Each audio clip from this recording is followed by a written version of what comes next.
The book of Zephaniah, chapter 3. Woe to her that is filthy and polluted, to the oppressing city. She obeyed not the voice, she received not correction, she trusted not in the Lord, she drew not near to her God. Her princes within her are roaring lions, her judges are evening wolves, they gnaw not the bones till the morrow. Her prophets are light and treacherous persons, her priests have polluted the sanctuary, they have done violence to the law. The just Lord is in the midst thereof, he will not do iniquity. Every morning doth he bring his judgment to light, he faileth not, but the unjust knoweth no shame. I have cut off the nations, their towers are desolate, I made their streets waste, that none passeth by. Their cities are destroyed, so that there is no man, that there is none inhabitant. I said, surely thou wilt fear me, thou wilt receive instruction.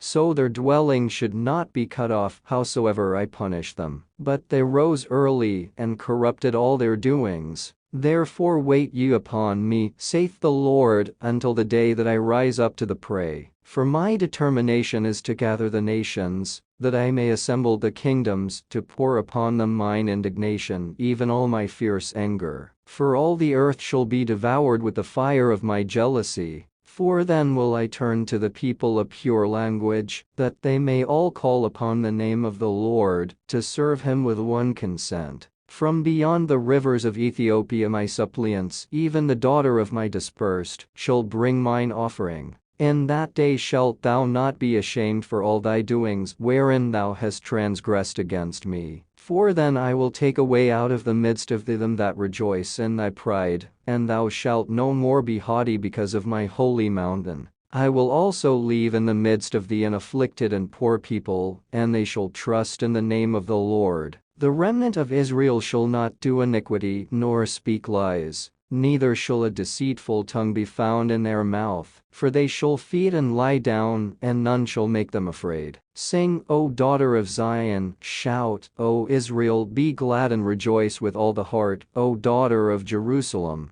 The Lord hath taken away thy judgments, he hath cast out thine enemy. The King of Israel, even the Lord, is in the midst of thee. Thou shalt not see evil any more. In that day it shall be said to Jerusalem, fear thou not, and to Zion, let not thine hands be slack. The Lord thy God in the midst of thee is mighty, he will save, he will rejoice over thee with joy, he will rest in his love, he will joy over thee with singing. I will gather them that are sorrowful for the solemn assembly, who are of thee, to whom the reproach of it was a burden. Behold, at that time I will undo all that afflict thee, and I will save her that halteth, and gather her that was driven out, and I will get them praise and fame in every land where they have been put to shame. At that time will I bring you again, even in the time that I gather you. For I will make you a name and a praise among all people of the earth, when I turn back your captivity before your eyes, saith the Lord.